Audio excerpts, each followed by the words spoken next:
అందరికీ నమస్కారం. ఆంధ్రప్రదేశ్ రాష్ట్ర రాజకీయాల్లో వైసీపీ పార్టీలో జగన్మోహన్ రెడ్డి గారు జిల్లాల వారీగా జిల్లాలో ఉన్న జడ్పీటీసీలు, ఎంపీటీసీలు, ముఖ్య నాయకులందరితో సమావేశాలు ఏర్పాటు చేస్తూ 7 జిల్లాలు కంప్లీట్ చేశారు.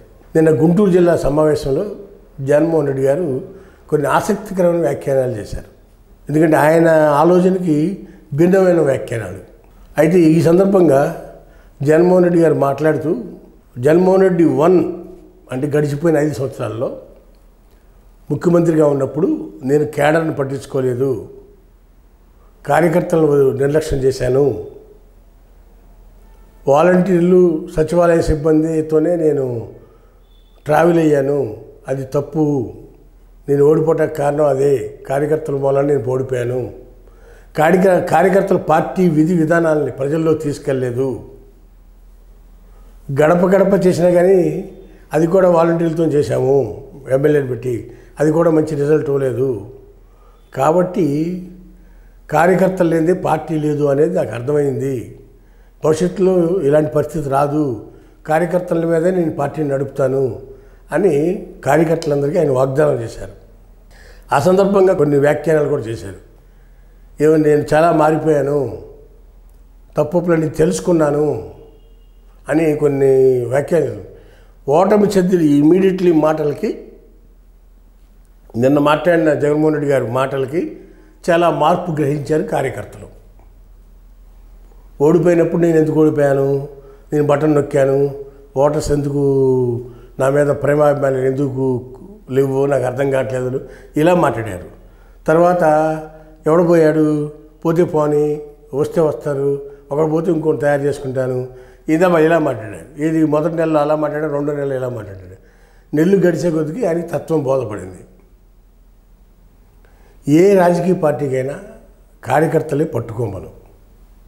ఇవాళ చూడండి, చంద్రబాబు నాయుడు గారు ఆంధ్రప్రదేశ్లో ఉన్న లిక్కర్ షాపులన్నీ కూడా తెలుగుదేశం పార్టీ కార్యకర్తలకే 80% వచ్చినాయి. ఎక్కడో 20% వైసీపీ వాళ్ళకి వచ్చినాయి, కానీ 80% కార్యకర్తలే ఎక్కువ వేసుకున్నారు. ఎందుకు?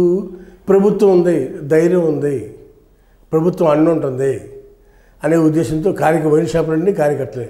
సుమారు 4,000 వైన్ షాపులు కార్యకర్తలకు ఇచ్చారు. దాంట్లో 20% ఆదాయం. ఎన్ఆర్జీసీలో పనులన్నీ కూడా చేసిన వాళ్ళందరూ కూడా వెంటనే ఇమీడియట్గా బిల్లు ఇస్తామన్నారు. అవి కూడా కార్యకర్తలు చేసుకుంటున్నారు, ఇలాగే ఎమ్మెల్యేలు చేసుకుంటున్నారు. ఇట్లా ఈ 2 పనుల వల్ల పార్టీకి వాళ్ళకి 5 ఏళ్ళ నుంచి కార్యకర్తలు వెనకబడిపోయారు కాబట్టి వాళ్ళకి సపోర్ట్ చేయాలనే ఉద్దేశంతో వాళ్ళు చేస్తున్నారు. అది టీడీపీలో జరుగుతుంది. అయితే జగన్మోహన్ రెడ్డి గారి టైంలో కాంట్రాక్టర్లకు బిల్లులు రాలేదు, కార్యకర్తలను పట్టించుకోలేదు, వాలంటరీ బటన్ నొక్కటమే అనుకున్నారు ఆయన. అయితే ఈ బటన్ నొక్కే విధానంలోనే తెలుగుదేశానికి వైసీపీకి తేడా ఉంది. తెలుగుదేశం అంటేనే చెప్పింది చేయరు, మాటిస్తే అమలు జరగదు అనేది ప్రజల్లో భిన్న అభిప్రాయం ఉంది. ఇక్కడ తెలుగుదేశం పార్టీ అంటేనే ప్రజలకు కానీ పార్టీ కేడర్కి కానీ ఒక బలమైన విశ్వాసం ఉంది. చంద్రబాబు నాయుడు గారు చెప్పినవి అమలుపరచడం కొన్ని విషయాల్లో, అయినా సరే పార్టీకి ఎందుకు ఓటేస్తున్నారు అనేది క్వశ్చన్ మార్క్. కరెక్టే, చంద్రబాబు నాయుడు గారు ఏం చేస్తారు, అధికారంలోకి వచ్చిన కానీ ఒక సీఈఓ లాగా అభివృద్ధి వైపు పరుగులు తీస్తాడు ఆయన. ఓటమికి గెలుపుకి 10% ఓటు తేడా ఉంటుంది ఎప్పుడు కూడా. జగన్కు మొన్న 50 వచ్చినాయి, చంద్రబాబుకు 40 వచ్చినాయి. ఇప్పుడు జగన్కు 40 వచ్చినాయి, చంద్రబాబుకి 50 వచ్చినాయి. 10% తేడా ఉంది. ఈ 10% ఏంటంటే ఈ middle class, above middle class, అగ్రవర్ణాల ఓటు బ్యాక్ని తెలుగుదేశం క్యాచ్ చేస్తుంది. వాళ్ళు ఎప్పుడు ఏంటంటే కడుపు నిండిపోయిన బ్యాచ్ అది. వాళ్ళు ఎప్పుడు ఏంటి, అభివృద్ధి కావాలి, రోడ్లు కావాలి, విమానాలు కావాలి, ఎయిర్పోర్ట్లు కావాలి, పోర్ట్లు కావాలి, ఇలా కోరుతారు. లోయర్ కమ్యూనిటీ పీపుల్ ఏం కోరుకుంటారు, సంక్షేమ పథకాలు కావాలనుకుంటారు. జగన్మోహన్ రెడ్డికి 40% ఓట్ బ్యాంక్ అంతా కూడా ఎస్సీ, ఎస్టీ, మైనార్టీసు, ఓసీలోను, బీసీలోను వెనకబడిన వారు, ఆర్థికంగా వెనకబడిన వాళ్ళు, వీళ్ళంతా జగన్మోహన్ రెడ్డి సపోర్ట్ చేశారు. కడుపు నుండి above middle class, below middle class వీళ్ళంతా కూడా టీడీపీ సపోర్ట్ చేశారు. ఈ విధంగా ఉంటుంది. అందువలన ఇక్కడ చెప్పొచ్చేది ఏంటంటే, టీడీపీ గెలిచిందంటే జగన్మోహన్ రెడ్డి గారి మీద ఉన్న వ్యతిరేక ఓటుతో గెలిచింది తప్ప చంద్రబాబు నాయుడు గొప్పతనం, చంద్రబాబు నాయుడు తోపుని గెలవల. జగన్మోహన్ రెడ్డి గారు పార్టీ కార్యకర్తలు పట్టించుకోలేదు, కార్యకర్తలు కాడి పారేశారు, దాంతో నిర్లక్ష్యం వహించారు. అక్కడ 80 మందిని ఇటు అటు ఎమ్మెల్యేలు మార్చారు. నేను చెప్పిందే వేదం, నేనే రాజు అన్నట్టుగా ఆయన బిహేవ్ చేశారు. దానివల్ల పార్టీ ఓడిపోయింది. యాంటీ జగన్ ఓటు వల్ల ఓడిపోయింది తప్పితే చంద్రబాబు పెద్ద తోపనే చేయలేదు. ఎందుకంటే గతంలో ఎన్నోసార్లు 99, 2004లో ఆ పీరియడ్లో చూశారు చంద్రబాబు నాయుడిని. 2004 నుంచి 2014 దాకా చూశారు, 14 నుంచి 19 దాకా చూశారు, 19 నుంచి 24 దాకా చూశారు. అధికారం ఉన్నప్పుడు ఎలా ఉంటాడు, అధికారం లేనప్పుడు ఎలా ఉంటాడు, ఇవన్నీ కూడా తెలుసు ప్రజలకి. అయినా ఎందుకు ఓటేశారంటే ఆల్టర్నేటివ్ లేకేశారు. మంచి మందు లేదు, మంచి ఇసుక లేదు, ఇవన్నీ కూడా వైసీపీ కేడరే వైసీపీని ఓడించారు. ఇవన్నీ కూడా జగన్మోహన్ రెడ్డి గారికి అర్థమైంది. అందుకని నెక్స్ట్ రాబోయే రోజుల్లో మనం ఒక మాట అన్నాం, ఆ మాట నిలబెట్టుకున్నాం. ప్రజలు మన వైపుకి వస్తారు. ఎందుకని సంక్షేమ పథకాలు అమలు చేస్తాం. 2,60,000 కోట్ల రూపాయలు గడిచిన 5 సంవత్సరాలు సంక్షేమ పథకాలు అన్న టయానికి నేను ఇచ్చాను అనేది జగన్మోహన్ రెడ్డి విశ్వసనీయత.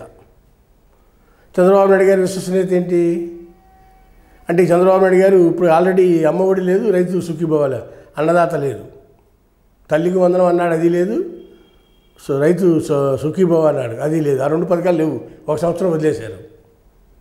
అది చంద్రబాబు నాయుడు గారి క్రెడిబిలిటీ. అదేమంటే ఆర్థిక పరిస్థితులు బాగాలేదంటున్నారు.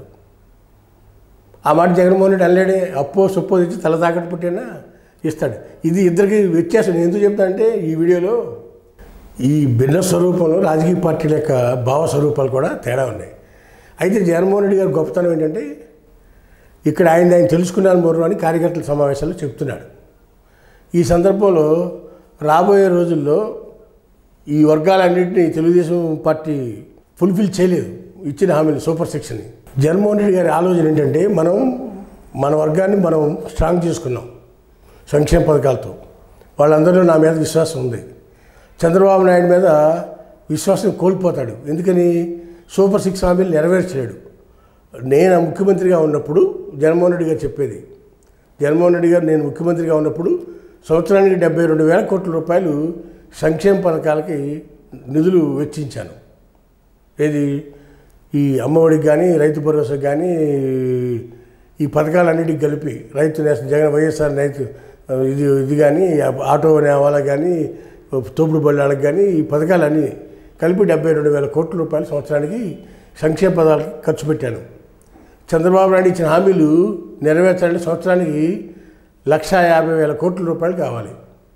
ఇంత డబ్బులు తెచ్చే పరిస్థితిలో చంద్రబాబు నాయుడు లేడు. కాబట్టి చంద్రబాబు నాయుడు ఎలాగైనా ఫెయిల్ అవుతాడు.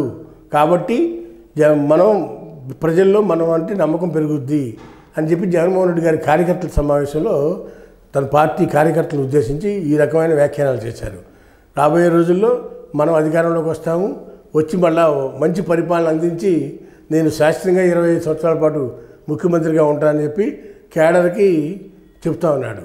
ఈ రకమైన వ్యాఖ్యానాలు జగన్మోహన్ రెడ్డి గారి కార్యకర్తల సమావేశంలో మాట్లాడుతూ నేను మారాను, నన్ను నమ్మండి అని కార్యకర్తలకి ఆయన కొన్ని రీజన్స్ చెప్పుకుంటూ వచ్చి ఈ రకమైన రీజన్స్ చెప్తూ కార్యకర్తలు కన్వీన్స్ చేస్తున్నాడు. కన్వీన్స్ చేస్తున్నా అంటే ఏంటి? ఆయన మారినట్టే, అది ఒప్పుకు తీరాల్సిందే. మారిన జగన్మోహన్ రెడ్డి. అయితే ఈ సందర్భంగా ఒక విషయం మీకు మనవి చేయాలి. జగన్మోహన్ రెడ్డి గారి పాయింట్ ఏంటి? ప్రజలకు వ్యక్తిగతంగా లబ్ధి ఎవరు చేకూరిస్తే ప్రజలు వాళ్ళకి అండదండలు అందిస్తారు. ఈ సూపర్ 6 చంద్రబాబు నాయుడు గారు ఈ డబ్బుతో అందించలేడు అనేది జగన్మోహన్ రెడ్డి గారి ఆలోచన. ఏది? సంవత్సరానికి 1,50,000 కోట్లు ఖర్చు అవుతుంది కాబట్టి అవి చేయలేడు, 5 సంవత్సరాలు సస్టైన్ చేయలేడు అనేది జగన్మోహన్ రెడ్డి గారి అంచనా. అయితే ఇక్కడ సూపర్ 6 వాళ్ళు అమలు చేస్తే చంద్రబాబు నాయుడు గారు కనుక రాబోయే 29 ఎలక్షన్లకి చంద్రబాబు నాయుడు గారు ఇచ్చిన హామీలన్నీ నెరవేరిస్తే కనుక అప్పుడు పోటాపోటీగానే ఎలక్షన్స్ ఉండే అవకాశం ఉంది. కాకపోతే ఎంతవరకు అమలుపరుస్తాడు, ఆర్థిక పరిస్థితి ఎంతవరకు సహకరిస్తాయి అనేది అది అర్థం చేసుకోవాల్సిన అంశం. జరుగుతుంది, ఎంతవరకు జరుగుతుంది అనేది చూడాలి. అయితే జగన్మోహన్ రెడ్డి గారు ఆయన అంచనా ఏంటి? చంద్రబాబు నాయుడు గారు చేయలేడు కాబట్టి మనమే అధికారంలోకి వస్తామని ఆయన చెబుతున్నారు. కానీ చేస్తే మట్టికి ఈ జగన్మోహన్ రెడ్డి గారికి కూడా ఆలోచించాల్సిన అంశమే. గ్యారంటీ విషయం ఇవాళ 2 ఇయర్లీగా చెప్పుకోలేము. కాకపోతే కార్యకర్తలను సాటిస్ఫై చేసేందుకు జగన్మోహన్ రెడ్డి గారు కొన్ని విషయాలు చెప్తా ఉన్నారు. ఈ సందర్భంగా ఒక విషయం చెప్పాలి. ప్రజల ఆలోచన ధోరణి ఎప్పుడు కూడా పైకి వచ్చి మాట్లాడేటప్పుడు అభివృద్ధి కావాలి, రోడ్లు వేయాలి, ఇండస్ట్రీస్ రావాలి, పోలవరం కట్టాలి, అమరావతి పూర్తి చేయాలి, ఇవన్నీ చెప్తారు. కానీ అంతిమంగా ఆలోచించేది ఏంటి? మాకు ఎవరేమి ఇచ్చారు, మాకు ఎంత లబ్ధి చేకూరింది, నా కుటుంబానికి ఎంత పథకాలు వచ్చినాయి, ఎంత డబ్బు వచ్చింది, ఇది ఆలోచిస్తారు. అయితే ఇలాంటి పరిస్థితి ప్రజల దగ్గర ఉన్నప్పుడు కూటమి ప్రభుత్వం సంక్షేమ పథకాలు అందించగలిగితే గనుక ప్రజలు కూటమి ప్రభుత్వం వైపే ఉండే అవకాశం ఉంది. కానీ జగన్మోహన్ రెడ్డి గారి ఆలోచన ఏంటి? అందించలేరు కాబట్టి మనం అధికారంలోకి వచ్చేందుకు అవకాశం ఉందని చెప్తున్నారు. ఇంకా 2 ఇయర్లీ 4 సంవత్సరాల 4 నెలలు టైం ఉంది. 52 నెలలు తర్వాత ఎలక్షన్స్ వస్తాయి. కాబట్టి ఇవాళ దాని గురించి అంత మాట్లాడుకోవడం అనేది కరెక్ట్ కాదు. బట్ జగన్మోహన్ రెడ్డి గారు అంటే ఆయన విశ్లేషణలో చెప్తున్నాడు, నేను చేశాను, వాళ్ళు చేయలేరు, కాబట్టి మనమే అధికారంలోకి వస్తామనేది ఆయన ఆలోచన. వేచి చూద్దాం, రాబోయే రోజులు ఏం జరుగుద్దాం, ప్రజలు అంతిమ తీర్పు ఇస్తారు కాబట్టి. హాయ్ ఫ్రెండ్స్, మా ఫ్యూచర్ టుడే ఛానల్ చూస్తున్నందుకు చాలా థ్యాంక్స్. మరిన్ని లేటెస్ట్ వీడియోస్ కోసం వెంటనే సబ్స్క్రైబ్ చేయండి. అలాగే ఈ బెల్ ని కూడా రింగ్ చేసేయండి. మా లేటెస్ట్ వీడియోస్ నోటిఫికేషన్స్ అన్నీ మీ మొబైల్లో వస్తాయి. మా వీడియోస్ మీకు నచ్చితే లైక్ చేయండి, షేర్ చేయండి, నచ్చకపోతే కామెంట్ చేయండి.